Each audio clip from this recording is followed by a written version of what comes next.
నేను దేశ ప్రజలందరికీ ముఖ్యంగా తెలంగాణ ప్రజలందరికీ ఒకటే విన్నపం చేస్తున్నాను. ఓటు అనేది మన ఫస్ట్ జన్మ హక్కు. మనకు ఈ దేశం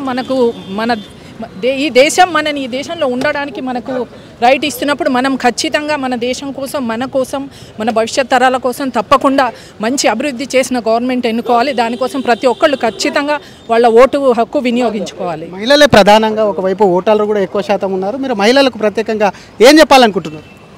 మహిళలు కూడా ఈరోజు అన్ని రంగాల్లో అభివృద్ధి చెందుతున్నారు. మహిళలకు కూడా ఈరోజు దేశంలో ఏమవుతుంది, రాజకీయంలో ఏమవుతుందనే ఐడియా చాలా ఉంది.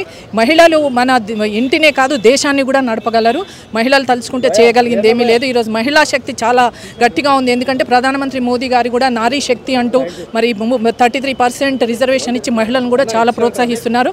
అందువల్ల మహిళలు చాలా అంటే మేజర్ పార్ట్ ఉంటుంది ఈ ఓటింగ్లో అనేది నేను ఖచ్చితంగా నమ్ముతున్నాను. ఒక తల్లిగా యువతకు ఏం చెప్పాలనుకుంటారు? ఎందుకంటే చాలామంది యూత్ కొత్త ఓటర్లు ఉన్నారు. వారికి సంబంధించి ఇప్పటికే పెద్ద ఎత్తున ఓటు హక్కు వినియోగించుకోవాలంటే ఈసీఐ కానివ్వండి, మరోవైపు అన్ని పార్టీల నేతలు చెప్తారు. ఏం చెప్తారు అసలు?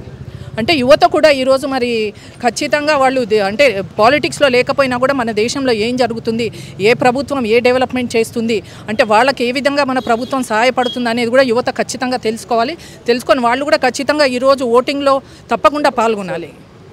ఎంప్లాయీస్ చాలామంది కూడా సెలవు ఇచ్చినప్పటికీ కూడా బయటికి రారు. ప్రధానంగా జిహెచ్ఎంసీకి సంబంధించి కూడా ఇంట్లోనే ఉంటారు. అటువంటి ఓటర్స్కు మీరు ఏమైనా సూచించాలనుకుంటున్నారా? నిజంగా చెప్పాలంటే చాలా దురదృష్టం. ఎందుకంటే చదువుకున్న వాళ్ళు కూడా ఈరోజు చాలామంది ఇది ఒక ఓటింగ్ డే హాలిడే లాగా చూస్తూ చాలామంది ఇళ్లలోనే ఉండిపోతూ రెస్ట్ తీసుకోవడం, ఎంజాయ్ చేయడం ఇలా చేస్తున్నది చాలా దురదృష్టకరం.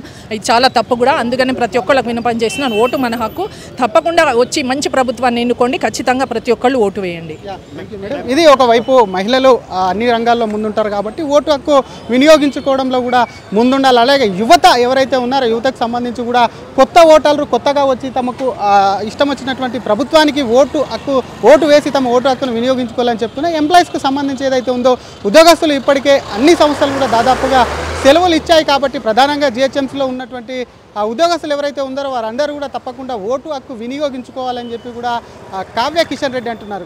సార్, జిహెచ్ఎంసీలో చాలామంది ఇప్పటికే అన్ని కంపెనీస్ కూడా సెలవు ఇచ్చాయి, కానీ జిహెచ్ఎంసీలో ప్రతిసారి పోలింగ్ శాతం తక్కువ ఉంటుంది. ఏం చెప్తారు అసలు జిహెచ్ఎంసీకి సంబంధించినటువంటి ప్రజలకు? అందరూ ఓటు హక్కు వినియోగించుకోవాలి. ప్రతి ఒక్కరు కూడా బయటికి రావాలి, ఓటు హక్కు వినియోగించుకొని మరి దేశం కోసం, దేశ రక్షణ కోసం ఓటేయాలి.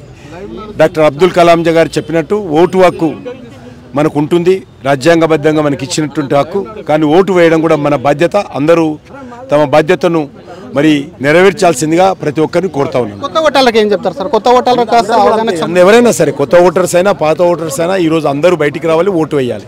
Thank you. ఇది అందరూ బయటికి వచ్చి కూడా ఓటు హక్కు వినియోగించుకోవాలి. ప్రధానంగా జిహెచ్ఎంసీకి సంబంధించిన ఓటర్స్ ఎవరైతే ఉన్నారో వారందరూ కూడా ముఖ్యంగా ఇళ్ల నుంచి బయటికి వచ్చి పోలింగ్ శాతం పెరిగేలా కూడా ఓటు హక్కు వినియోగించుకోవాలని చెప్పి కూడా కేంద్ర మంత్రి కిషన్ రెడ్డి అంటున్నారు. కెమెరామెన్ విజయ్తో శ్రీధర్, RTV హైదరాబాద్.